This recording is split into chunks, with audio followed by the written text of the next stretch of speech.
All right. Good evening, everybody. Good evening, Good evening. Good evening. Ian. Oh, all right. Good evening, everybody. Oh, one moment. Good evening, Ian. Good evening. Good evening. Now we're live on YouTube. It likes to Oh, play it with about a 10-second delay.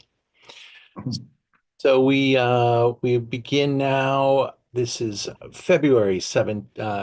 I'm sorry, February 12th. 7 o'clock. Zoom into wine.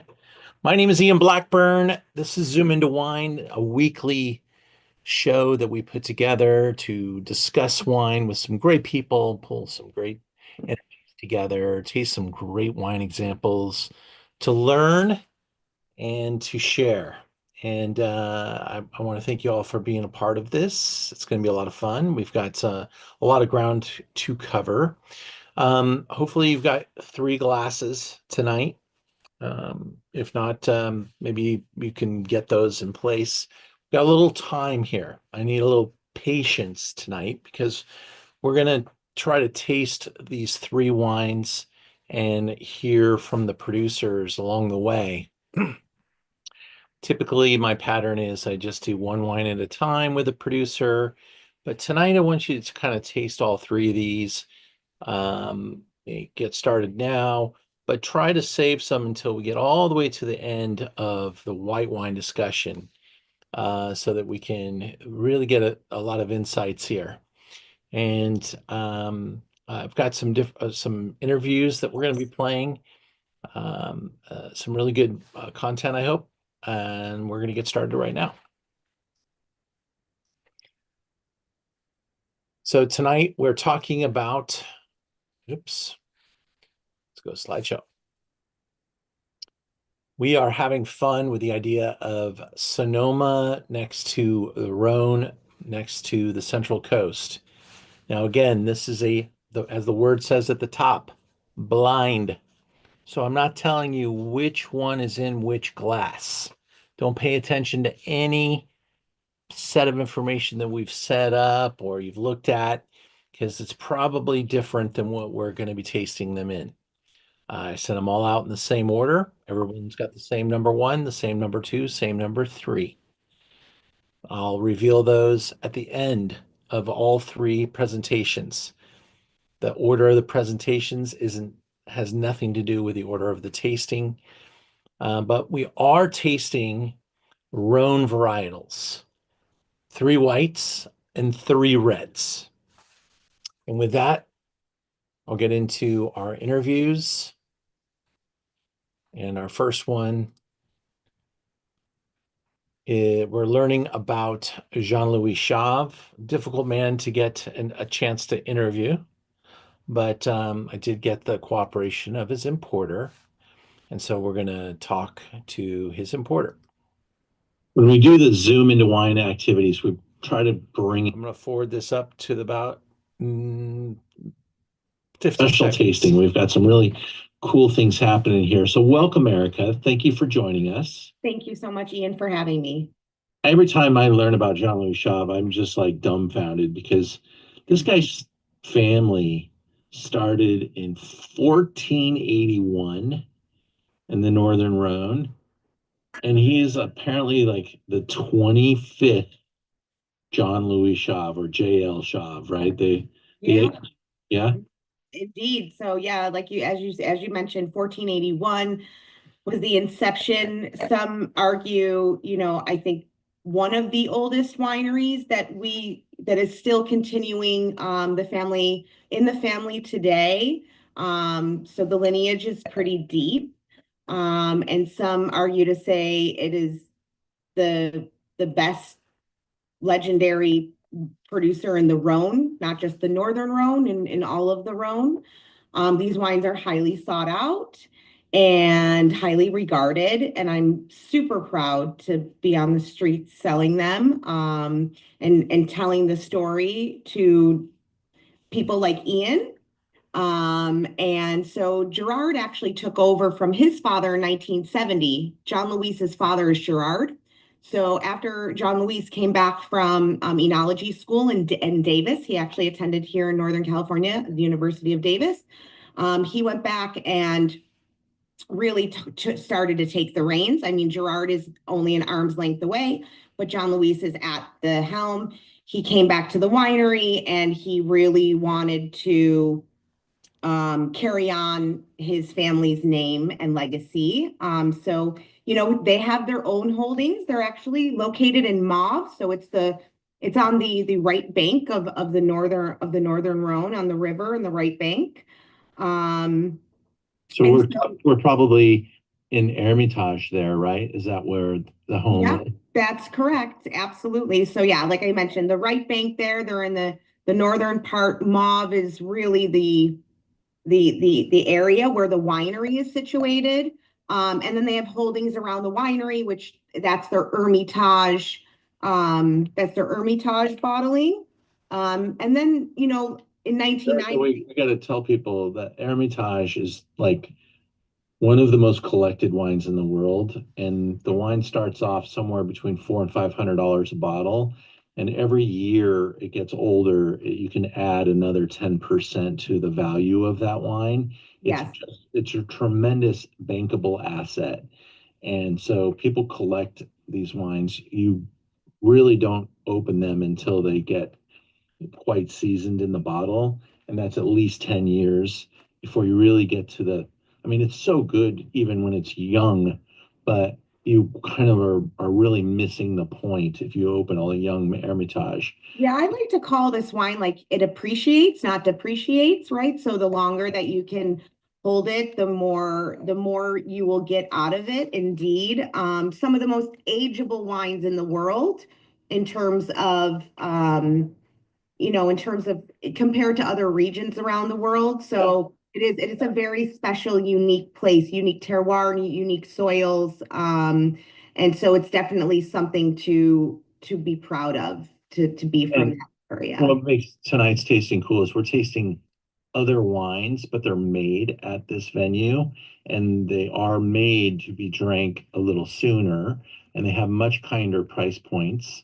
But they're still by the same great hand and great selection. So this is really a privilege to be able to taste these wines with you and to learn about this magical brand based in Hermitage, but really makes wines from throughout the Rhône, which is very common. Most Rhône producers have kind of diversified holdings, giving them different price points and different wines to sell. Indeed. Absolutely. Our first wine that we're going to taste is the Jean-Louis Chave selection. And do we pronounce it Sybele? Sybele. Sybele. And actually, this was a nature goddess, the name of a nature goddess. And that's where it got its name. It is really meticulously made. It's very elegant. And it's again a white wine that can be drunk now and hold, be well with some age on it as well. And just to mention, the JL Shop selection was this line of bottlings came to be in 1990, and they wanted to make a line that, like you said, was more affordable, was more consumer friendly. They understood that not everybody can afford to drink, their table wine, to have a $400-$500 table wine on a daily basis, to have on a Wednesday night. That's quite, it's an expensive Wednesday night.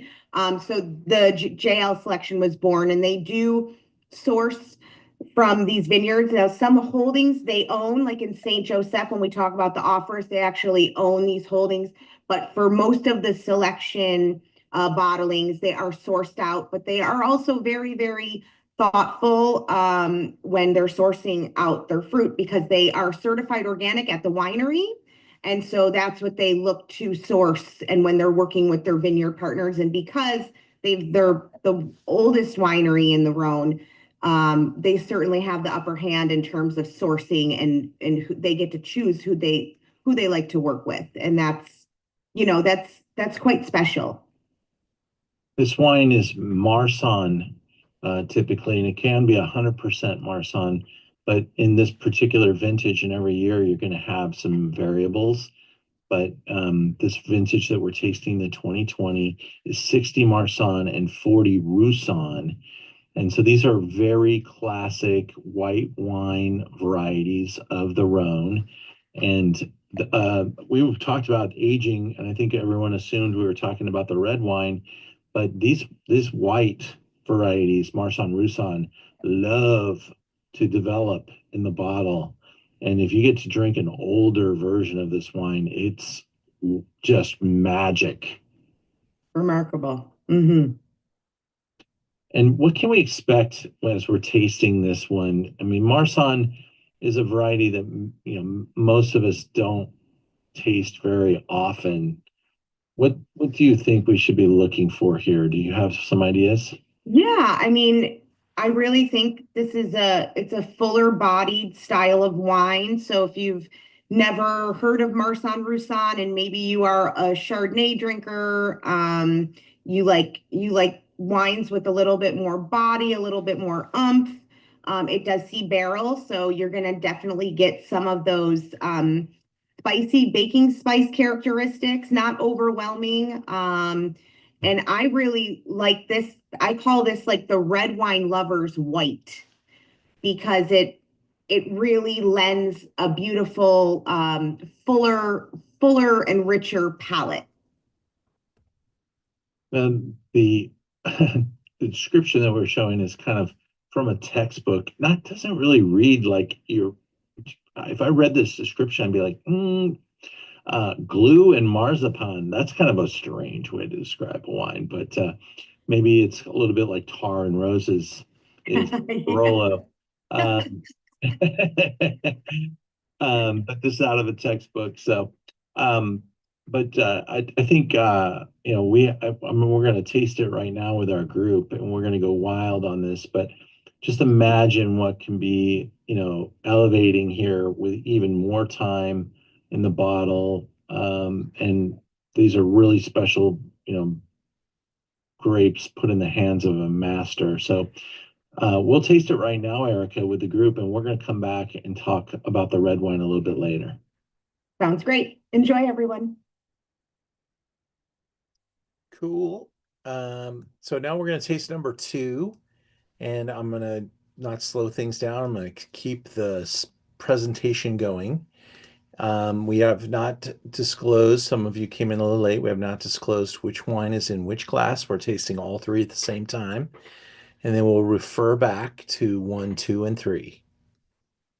And we do this. One of the wines that we're tasting tonight is the J.L. Chave Sybele, which we just learned about, and that's the Marsanne Roussanne, and it comes in around $32 a bottle. Now we're going to talk to John Alban, legendary winemaker, and we're going to taste one of the 3 wines is going to be his Viognier, another Rhône variety. And let's get started with John. It's my pleasure to introduce you all to John Alban, legendary winemaker here in California. With a great story. He is the reason we are drinking some really amazing Syrah and Viognier here in California. Hi, John. Good morning, Ian. How are you doing? Wonderful. Thank you for including me in your interview. I love talking to legends. How did you end up getting into the wine world? What was it that made you decide to do this? I come from a family with no affiliation to the wine trade, but my dad loved wine as a consumer. He was not an aficionado. He just enjoyed wine every night. And I grew up in a very liberal household. So I was tasting wines with my dad from before I can remember. By the time I was 8 years old, I was helping him catalog wines.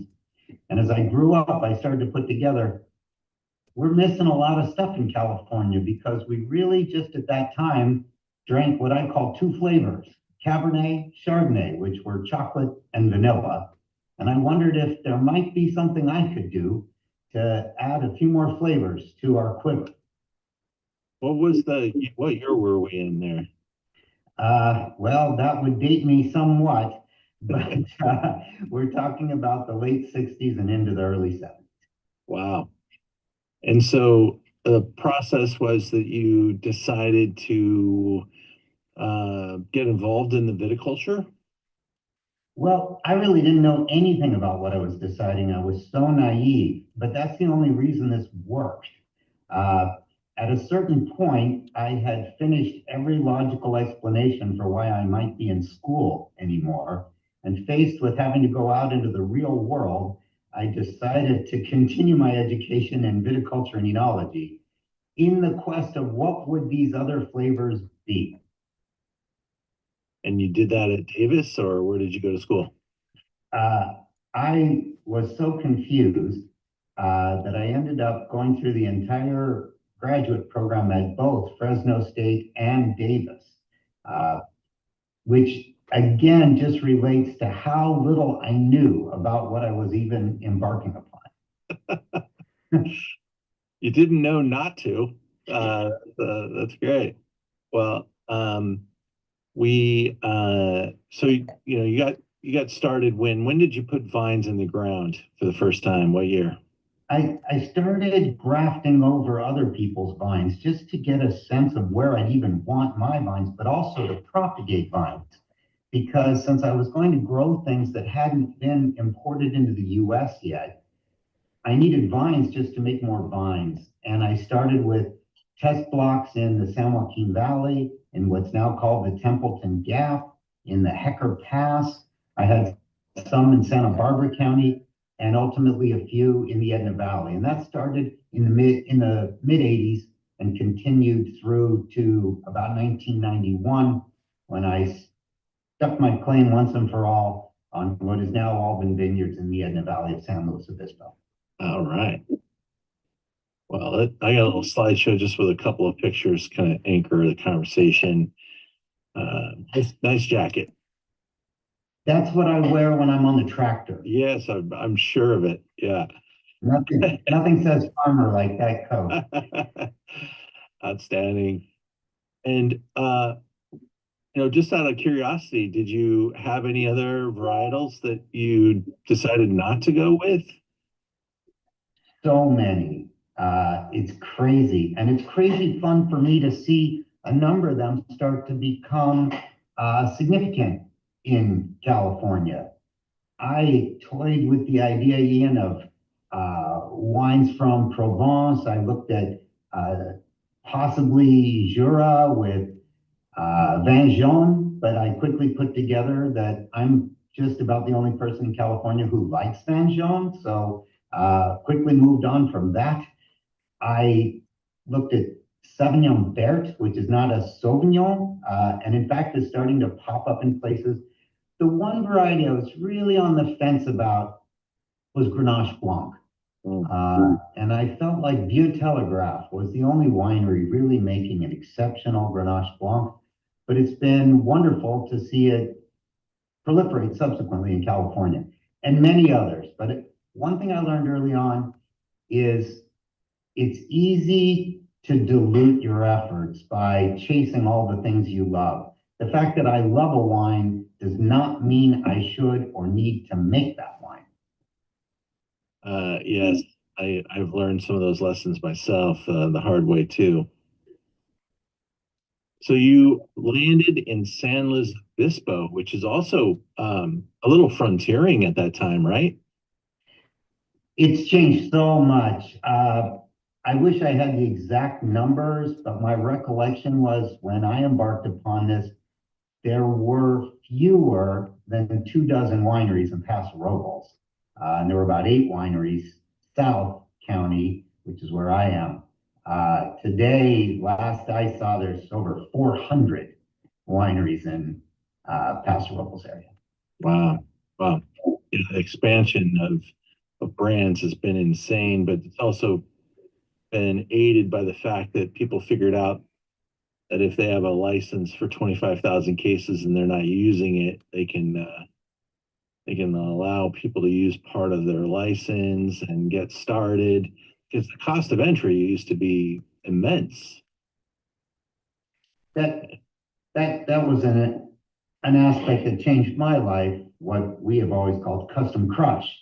The fact that wineries, large wineries, will often lease out space to other folks to make small amounts of wine. Because as you're alluding, you can't buy a 25th of a forklift. And the forklift that can easily service 25,000 cases of wine, you got to buy the whole thing if you're going to make 500 cases of wine. Presses aren't too dissimilar. There are little tiny presses, but they are not at little tiny prices. Very good. And so you're considered the first American winery and vineyard established exclusively for Rhône varieties. And that's true, and it's a statement that's always perhaps been harder for folks to understand the real significance of it. And the real significance of it is that there were at the time a lot of wineries dabbling in a whole potpourri of varieties and regions. But when you stake your claim on one thing and you start from the ground up, you can really shape it. There's two parts. You can shape it to perfection to the best of your ability. You're not compromising. And two, you kind of have to do that because you don't have a safety net to fall back on. It's one thing to make 200 cases of Viognier and 10,000 cases of Chardonnay. Then the Viognier is something you're toying with, or there's an inherent statement in those numbers. If that's the only thing you do, then you are obliged to be 100% committed. You have jumped out of the plane. Yeah, very good. And how would you describe the climate in San Luis Obispo? Why is it optimal for Rhône varieties? One of the most radical things I did at the time, and only with hindsight, I was so naive, I had no idea what radical even meant, was instead of just looking at regions by the Davis system of heat summation, I looked at how do the great vintages of the Northern Rhône compare to the Davis system of the average vintage of the Northern Rhône. And what distinguishes them is unusual warmth preceding and during harvest. And so I looked at areas in California where that's the norm, where areas that have unusual warmth in late September and October. And the coastal valleys of California are renowned for that. In fact, it's what you refer to as Santa Ana's. And that is what had me very excited about this area. Very good. We're now going to taste some great Viognier with John Alban, and we'll do it virtually. We'll taste these wines live with our audience, John, but what is it about Viognier that you get excited about? What can we find in your 2023?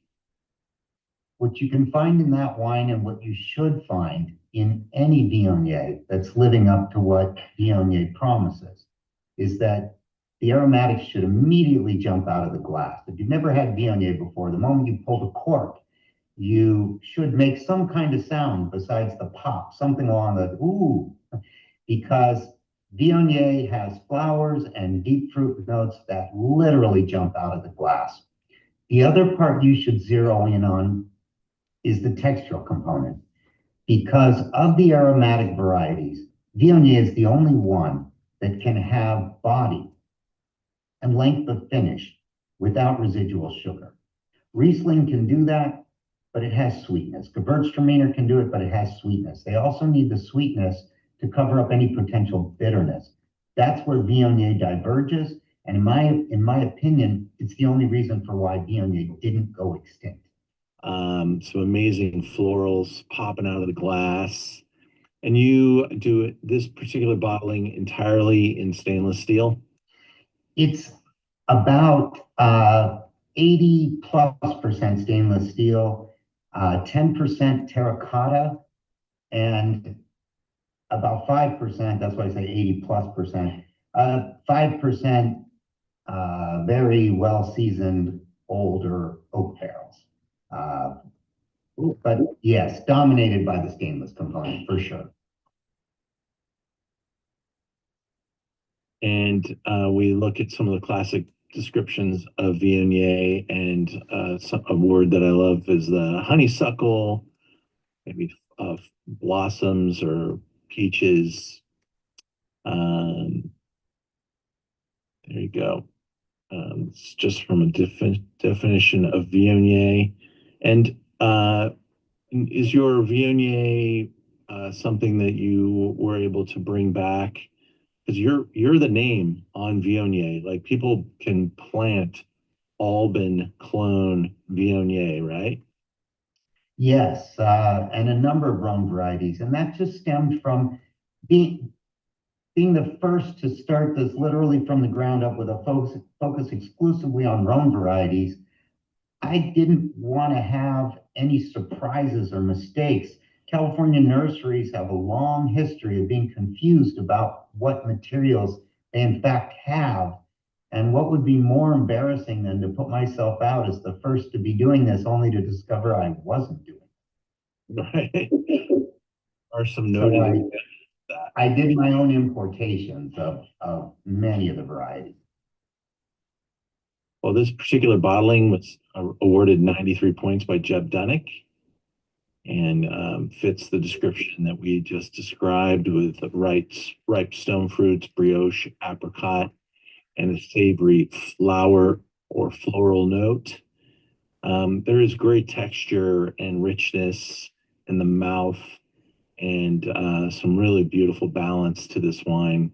I've really enjoyed sharing this wine with others. And what is your favorite food pairing with this wine?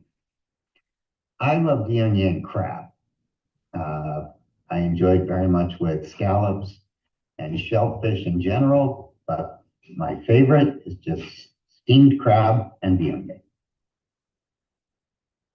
Well, for under $40, you're getting a really tremendous wine, and great value proposition coming from a legendary producer. So that's a fantastic value. We'll taste it now live with our group.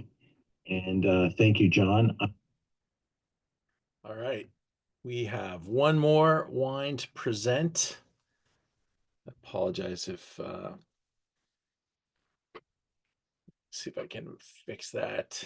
Hold on a second. It's my nope. There we go. All right. Gotta take it this way and go this way, and we go this way. In the evolution of things, YouTube has now stuck a logo right on top of where I advance the slides, so you almost have to shut it down. And we have.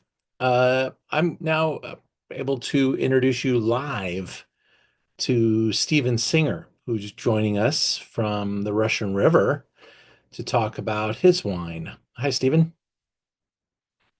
Let me get you unmuted there. I think you see the button on your screen. Yeah, there we go. Got it. Cool.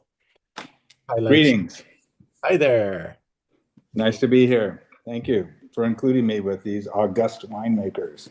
Well, we we love to talk with legends, like we said, and you have a fantastic story. And without us, telling people which wine you are, I just want to interview you first. Okay. Tell us how you came to make Singer Baker Lane, and where did you come from, and how long you've been doing this.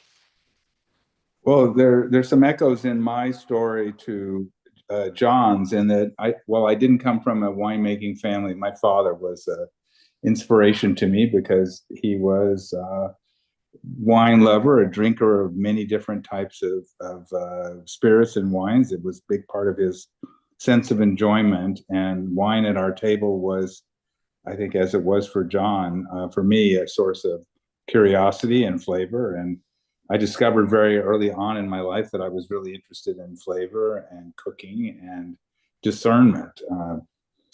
I went also very early on in my life into thinking about and engaging with the arts. I'm a painter and have been since I was a very young person. And the idea that discernment around flavor and around wine was such a powerful avenue of kind of acquiring knowledge and understanding.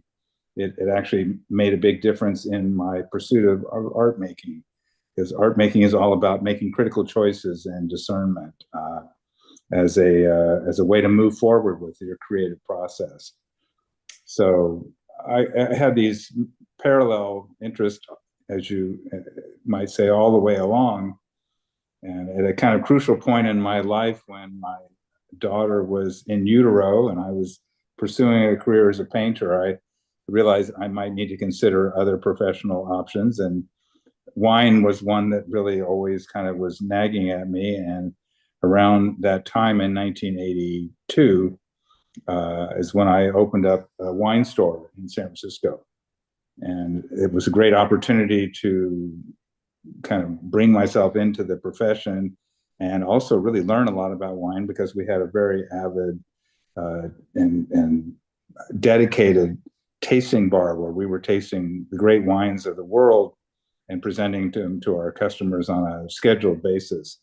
So it gave me a chance and my partner at the time to basically get an advanced degree in wine by tasting wines that you can't taste anymore. They're too expensive, they're too rare. But back then we could taste a vertical of Chave wines or a vertical of Henri Jaillet or Romani Conti or 82 Bordeaux's. And we did that for 10 years every weekend.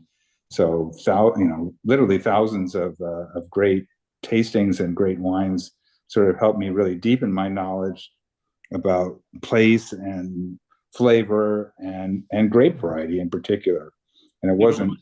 What's the name of the store? Because it was called Singer and Foy, and okay. It was in North Beach in San Francisco near Washington Square. Great. And I at this Northern California on the Zoom. So right. So I was also at the same time getting very involved with the restaurant business and was the wine director at Chez Panisse for 15 years when I was married to the restaurant, and had other restaurant engagements as well. But all along, what I was able to do by visiting wineries around the world and seeing vineyards around the world too, I was able to really start to think about what a sense of place meant in terms of winemaking and what it meant in terms of flavor potential. So that kind of led me in the very early part of the aughts in 2002 to finally kind of pull the trigger on a lifelong project to own land, build a dream house, and develop a vineyard and an olive orchard all together in one place, and really explore the challenges of growing flavor and bringing it into the bottle. So that's what I've been doing for the last 22 years here on my property in Sebastopol in Sonoma County. Awesome. And you landed on Viognier as one of your varieties. I did, and I have a confession of a sort to make, in that I never had originally intended to make white wine.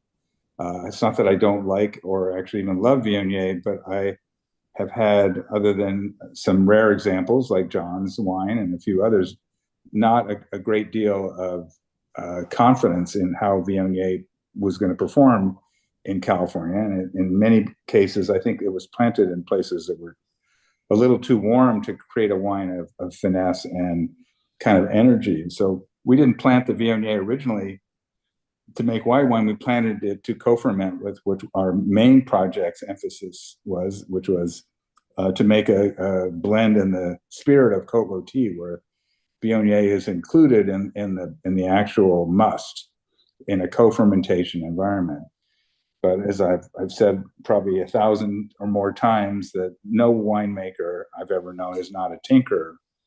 and always interested in experimentation and so forth. And so after several years, we actually had enough Viognier to make a just kind of an investigation of, well, what would Viognier be like here? And what is particularly noteworthy about my vineyard for the two varietals that we have planted is they're distinctly cool climate conditions that prevail here. So planting Syrah was going to be a stretch, and planting Viognier was equally a stretch. And what we ended up discovering is there are cool climate versions of these two grapes that have a lot to say about what these grapes can do in California in a climate like ours. So we first made Viognier 7 or 8 years after we made our first Syrah. Our first Viognier was in 2012. Stephen, are we close by this area here? Yes, but when you say this area, I mean, it's not that far from Bodega to AIC or a dot. Yeah, exactly. Tomorrow, Ben, I didn't know exactly where in the Russian River. Well,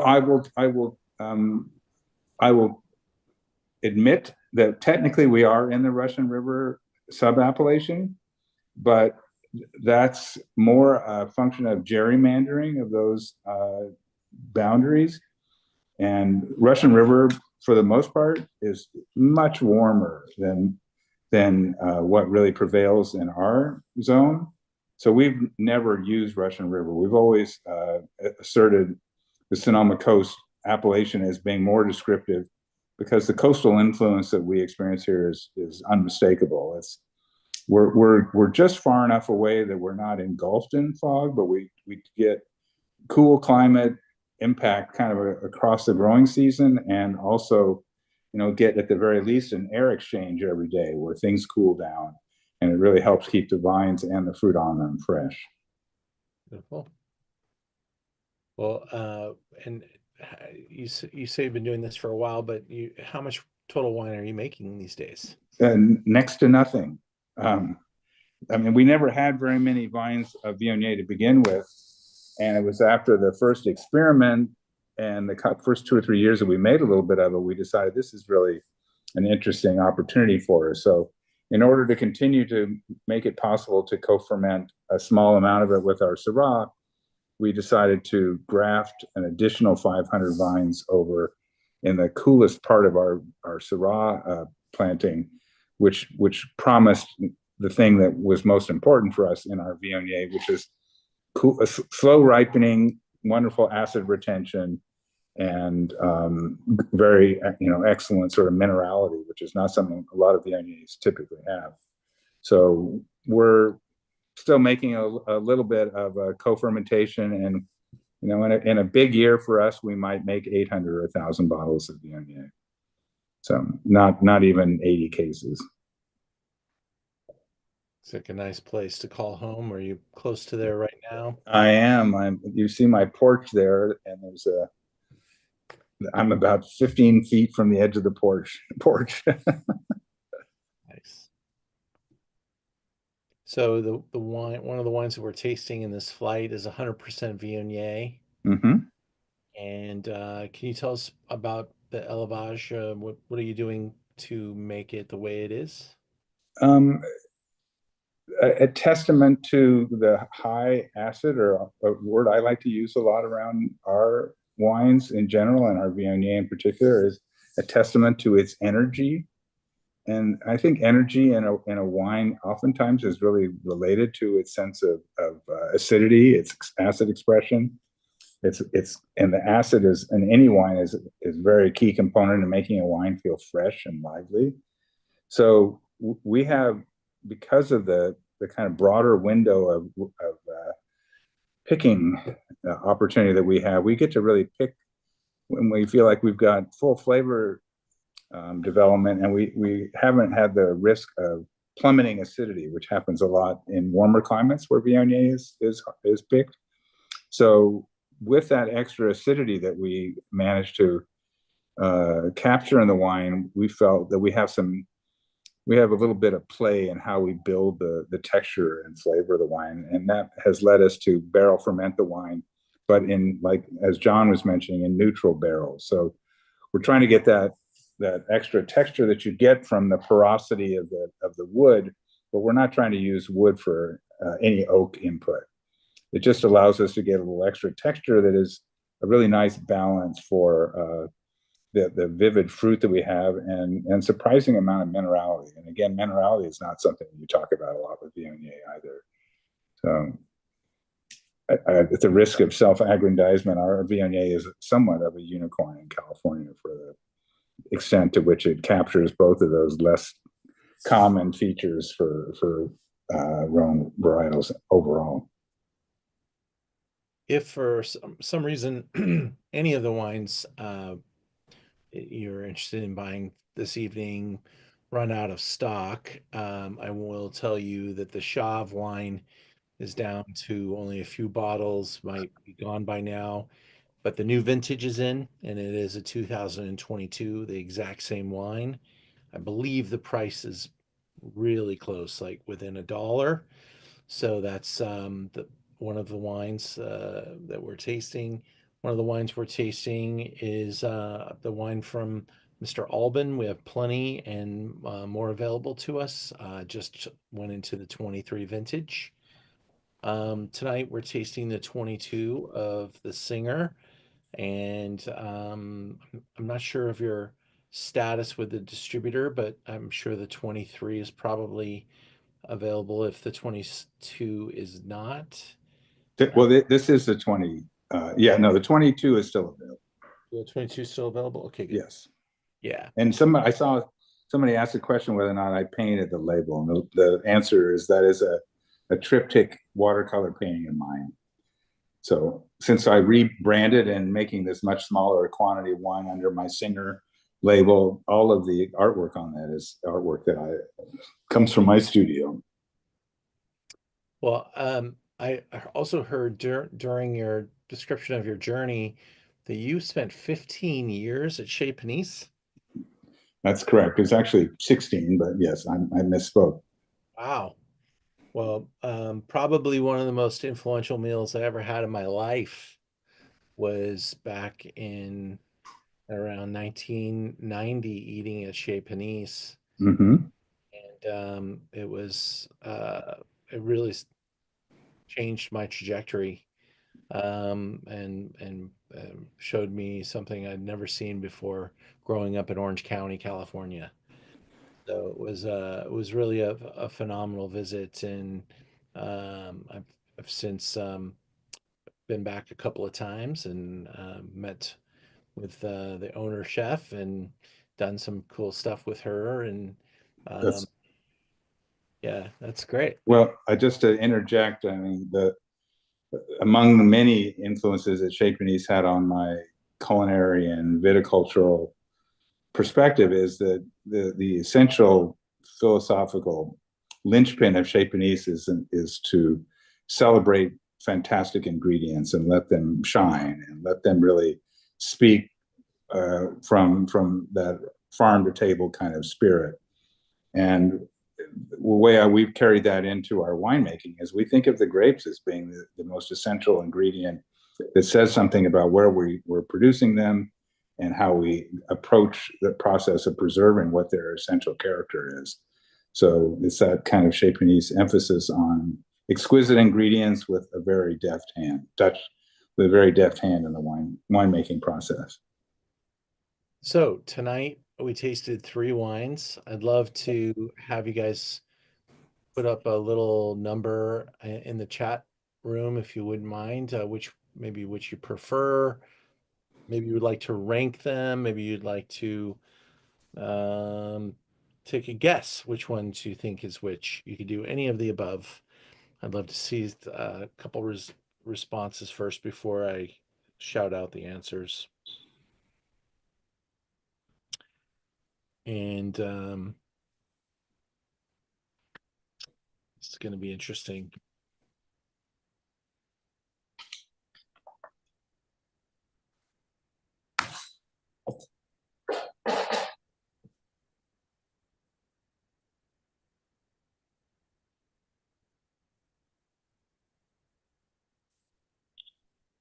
Well, Thomas, you Did very well. Number 3 is Mr. Singer's wine, and we got a couple of first place votes in there for your wine. So that's Nice to hear. What wine, Mr. King? Thank you. It's beautiful. It's beautiful. And number 2 is from John Alban. And number 1 is the Chave. And that is the 2020 Chave. The next vintage available to us was 2022, which we just received. So if we're out of the 2020, the 2022 is now in stock. Remarkable, exciting. We've got red wines to taste now. So let's go. So just to mess with us, the wines were actually in the order that you did the presentations on. Yes. Give that all away. But I will say, I think I did a better job of scrambling the next set. Well, actually, that scrambles that people don't expect it.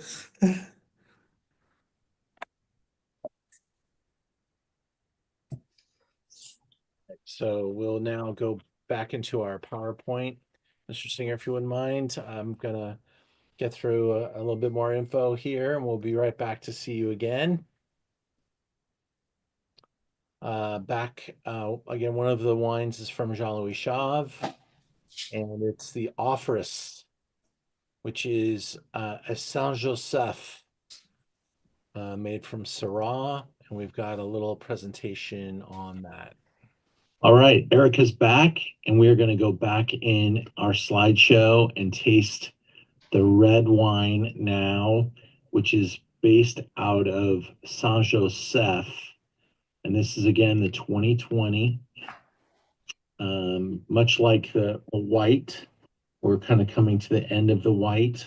So we have the 2022 white and the 2022 red on the website in good stock. But we're going to taste the 2020 and appreciate just what a couple more years in bottle will do. We're in Saint-Joseph, which a little bit further north than Hermitage.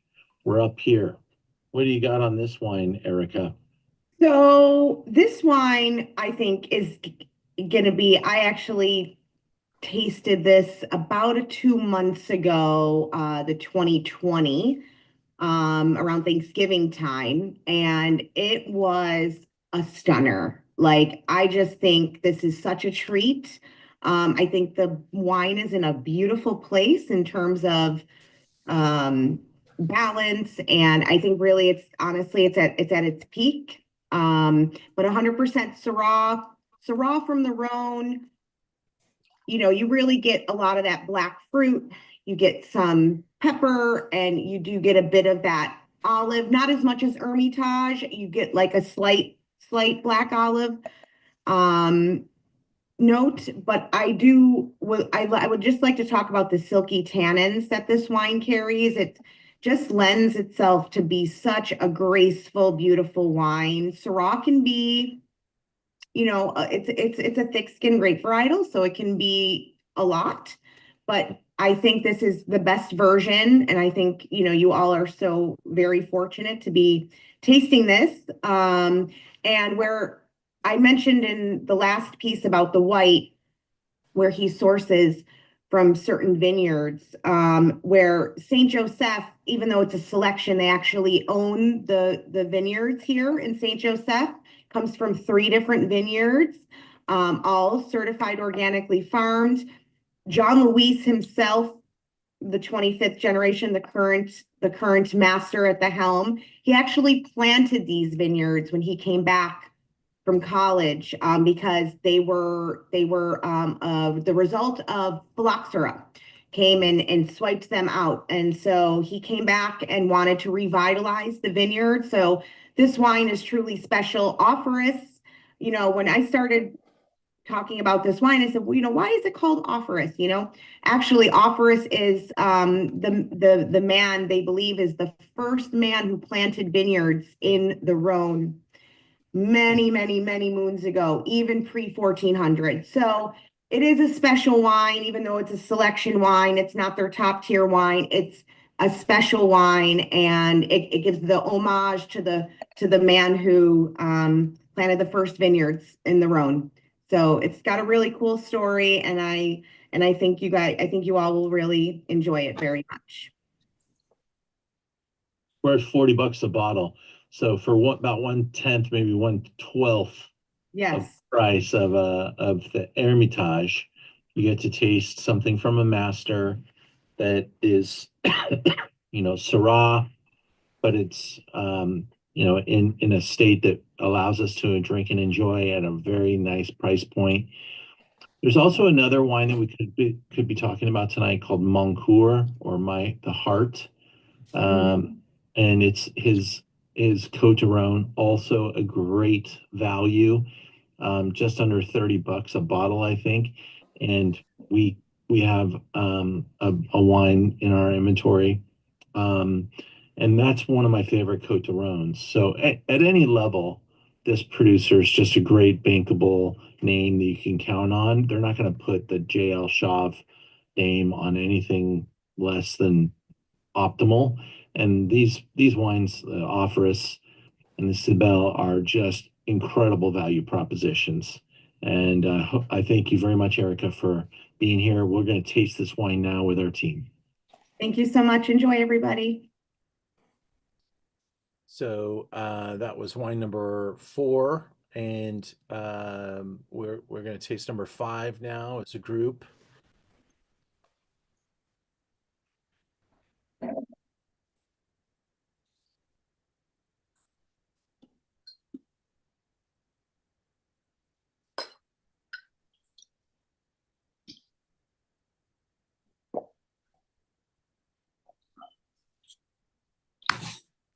Number 5 takes a step into a darker, denser, deeper spot.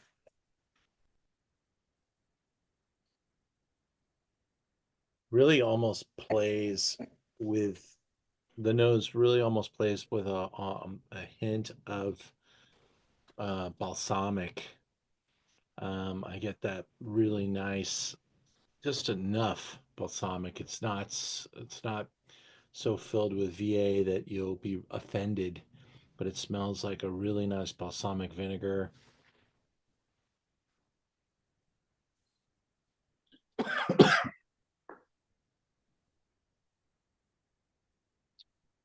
And it has really beautiful richness and texture.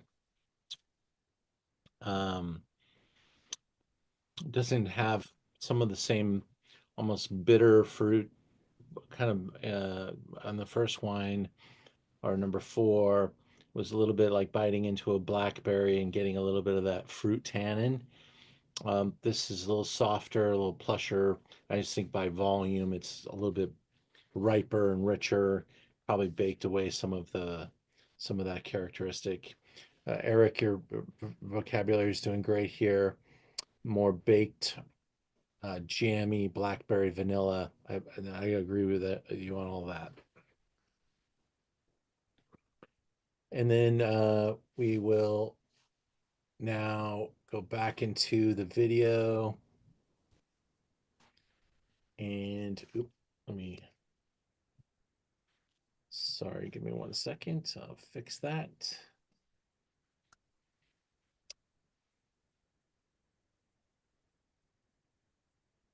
There we go. And now we'll taste number 6.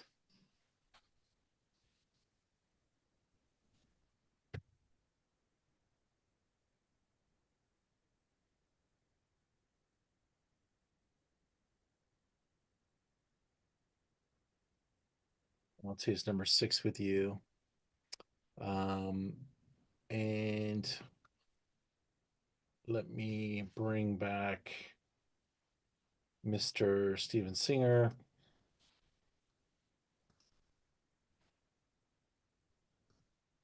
As we taste number 6.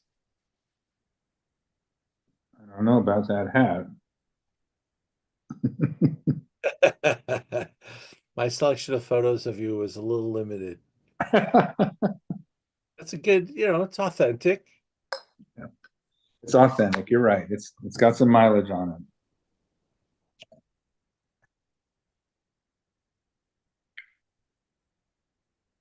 Number 6, again, I think I said this in the first flight. Number 6 kind of borrows from 4 and 5, somewhere kind of maybe in the middle, a little more refined than number 2, a little more oomph than number 1, or number 5 and number 4.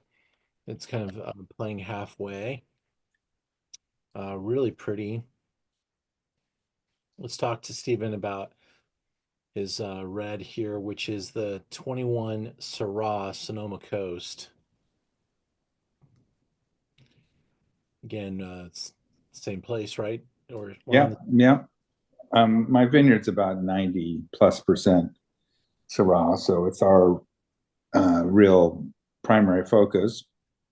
And we have a lot of different clonal selections, which we employed, not the least of which is a significant one that I think came originally from John Alban's vineyard. So the Alban selection made its way through another party, but to me, and was obviously a good a choice that really we were thrilled to include. But what we found over the years, because we kind of dispersed the different clonal selections around the vineyard, what we weren't really focusing so much on clonal distinctions as we were on different parts of the vineyard. You can see from that photo that there's quite a bit of elevation change in the vineyard, and things definitely get ripe at different times of the fall growing season. So what we tend to do is in many years, we can pick this small vineyard as many as 4 or 5 different times. And when we were making fruit from all of the vineyard, we would have quite a few different blending components just from our own vineyard to try to assemble the 2 different Syrahs that we originally used to make. Now this is made just from a very small amount of the total fruit. And we really try to drill in on what we think is the most broadly flavored, with the best kind of depth of character, depth of fruit. And because of our cool site, we always have quite a bit of acid and tannin to spare. This particular wine, I would say, of the 20 different Syrahs we've made from our vineyard, this is probably the richest and most extractive wine that we ever made. And we definitely have general guidelines about what we're aiming for, but we let the vineyard speak. We let the growing season speak. And this is what we got, was a wine that has, I think, a lot of the flavor hallmarks that are distinguished in our vineyard, the savory notes that oftentimes people talk about with Syrah. But I'm always interested in wines that if they have those kinds of characteristics, they don't eclipse the basic fruit expression, because fruit really matters to me. And I think we have that very evident in this 21 in particular. Lots of richness and lots of fruit perfume, but it's made more complex by those other savory notes, and it adds up to something in aggregate that's got a real composite array of sensory possibilities. There's I need to confess now that I've put the wines in exactly the same order. So we went Chave, we went to and it was really kind of the only way to do this tasting. But we promoted this as the blind battle, so I wanted to make it a little more testy. Thanks, Eric, for the expletive. But when I was trying to mix these wines up in order, I was like, I just can't do it. So we went from Chave to Alban to Singer, and there's every time I was trying to taste this wine and say something out loud, I really wanted to lean on the fact that it has the co-fermentation involved here, and it really kind of shows that, displays that integration. And what Viognier does, it doesn't just add the, it's not like you're pouring in Viognier, right? It's got almost a profound impact on the way the Syrah and the nose kind of exhibit itself. And you get this little more this mouthfeel change, but you also get this really interesting perfume that and it also helps kind of pull out some different things from the wine. You tell us, what does it Well, do? the last comment that I just saw flash on the screen is an astute observation that the Viognier, among its other interesting contributions to a Syrah and a co-fermentation environment, is that it actually helps in color extraction. Because amongst all the white wine grapes, Viognier is exceptionally tannic, and the tannin, when you typically don't make white wine on the skins. There are lots of white wines made on the skins, but generally speaking, you don't really look for a lot of extraction from the skins themselves. However, if you co-ferment them, and with red, then you are mixing those white skins. But ironically, or paradoxically almost, with that tannin load that the white skins have, it helps to draw more of the anthocyanins into the must. So this was a pretty richly colored vintage to begin with, but we got that extra component that you're noticing both in color extraction. It kind of adds to the complexity of the aromatics, a lot more exotic fruit notes, and it also adds to the structure. Well, fantastic. If you guys wouldn't mind throwing up your favorites or putting any comments up there. We've got when I tasted with Stephen last year, I said I really want to, not just show people these wines, but put them in context in some way. And this was the results of tonight. But we we all taste wines of the world, and we all get different inputs, and we get different information from different places.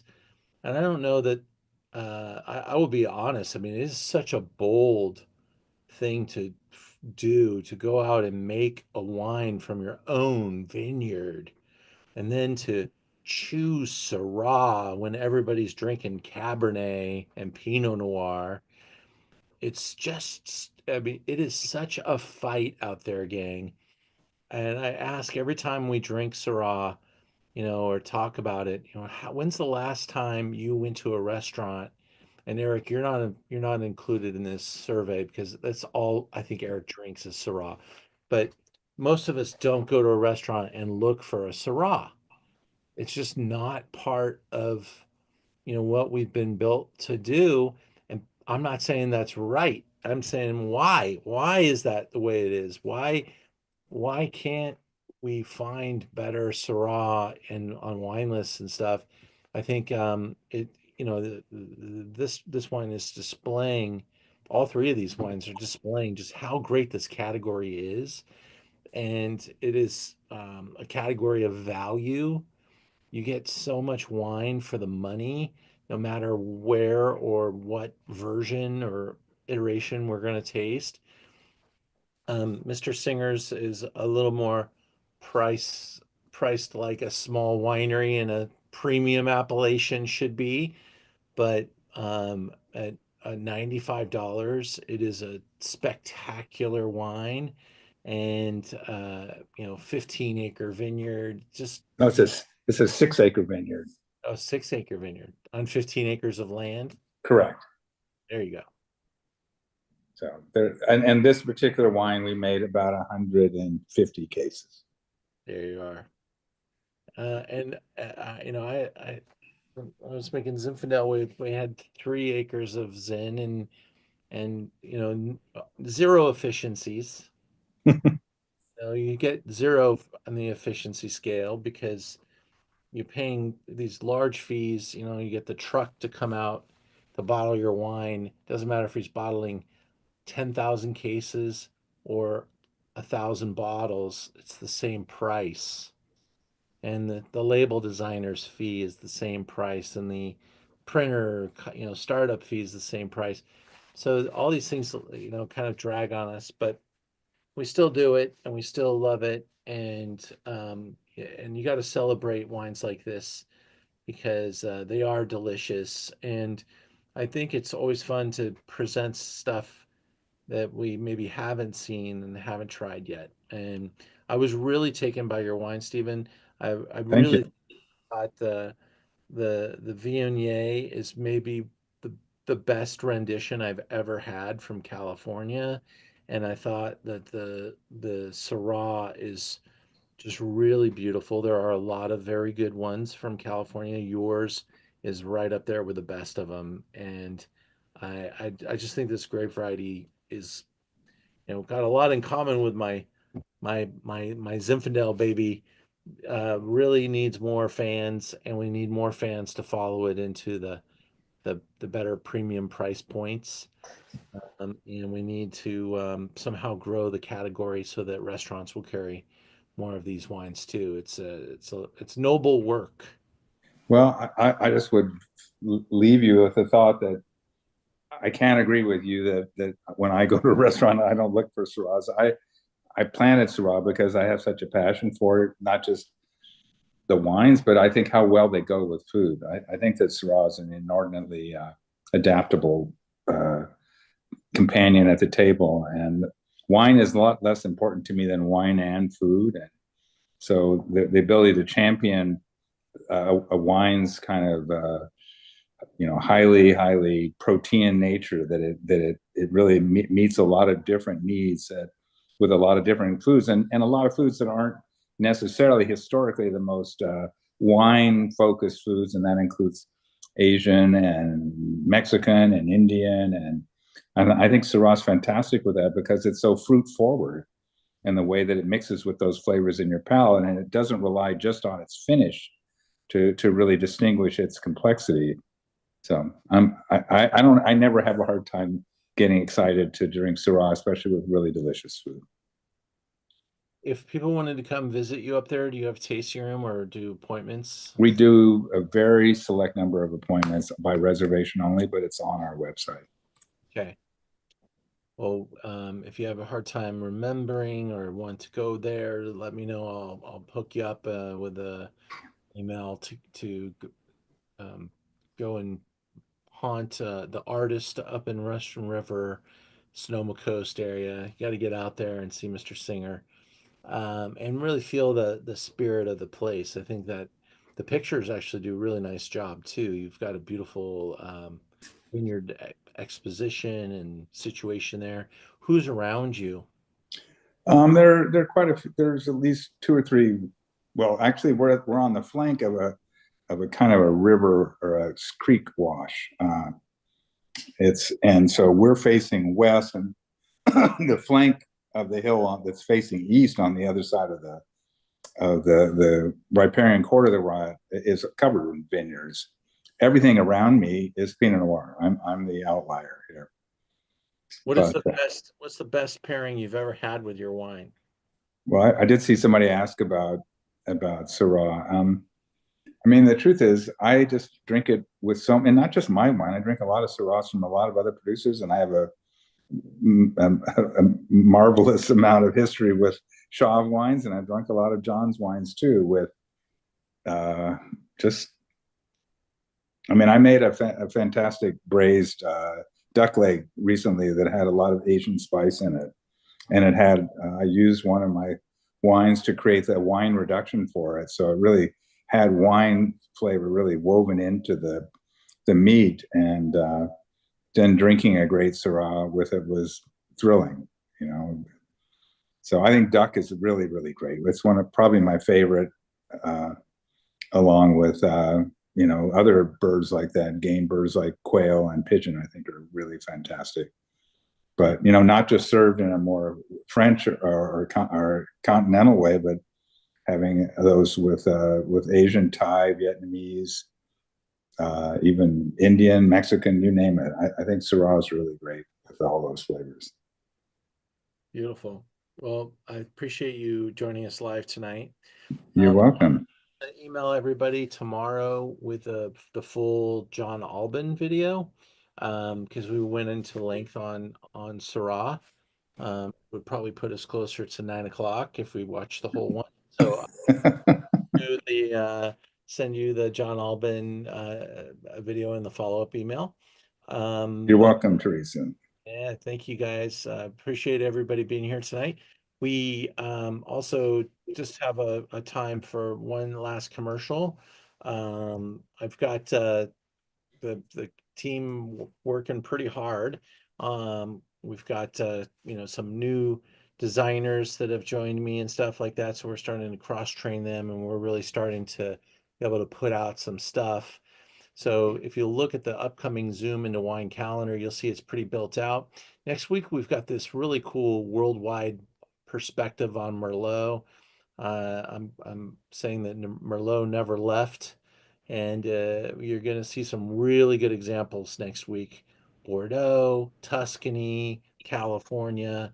And then the week after is a really deep dive on the great wines of Tuscany. There are some real champions in the flight.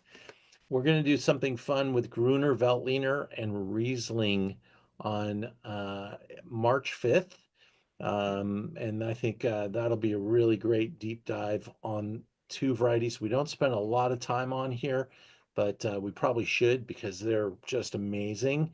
And I think you'll really appreciate the wine quality. In fact, let me just open it up and show you. It's a little bit more premium because I'm showing champions. Pitchler, Knoll, the 100-point Eva Frick. We've got the Zilliken, Mueller Couture, Todd Krems will all be duking it out on this particular event. So the wine quality is off the Richter scale. I do know that the audience will probably be a little smaller for Gruner versus Riesling, so I might as well go full blown on the wines. The Rhône Classics, really a great lineup. I traveled to Bordeaux for a couple of weeks, so I'll take a little break and we'll come back. The day I return, actually, Sandra Gomes is going to be hosting the tasting on Portugal. She's Portuguese. She'll get all those pronunciations correct. And then my trip to Bordeaux will lead right into our Bordeaux Zoom. We've got some epic wines from Napa and Sonoma. I'm working on some really killer interviews, and Clay Morrison's going to join us live. But we'll find out if the others can or if they need to record with us. I'm doing this kind of like what I did with Gruner and Riesling. Check out my Chablis lineup. It is nothing short of spectacular.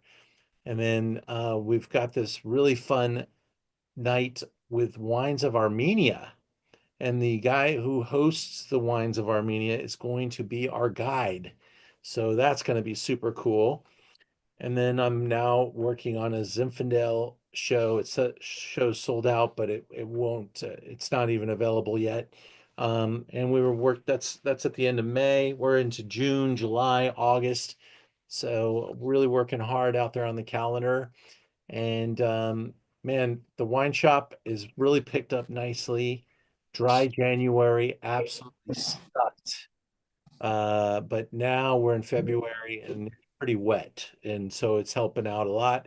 But the store has been able to bring in some magnificent stuff.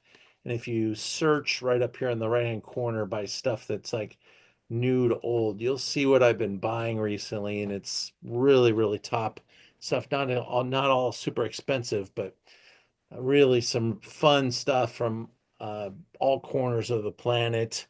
And I'm really proud of the wines that we're carrying and the fun stuff that we've got coming up. So thank you guys for being here tonight. We'll look forward to seeing you. I know a lot of you have been supporting all the future Zooms, so it's really great to hang out with you guys on Wednesday nights. And Mr. Singer, thank you again. Thank you. Thanks for all the nice comments. I appreciated the wonderful feedback. Great. We'll see Take care. you. Oh, Ian, can I call you quickly, or you can call me very short? Something I don't want to do public. Sure, go right ahead. Give me a call. Okay.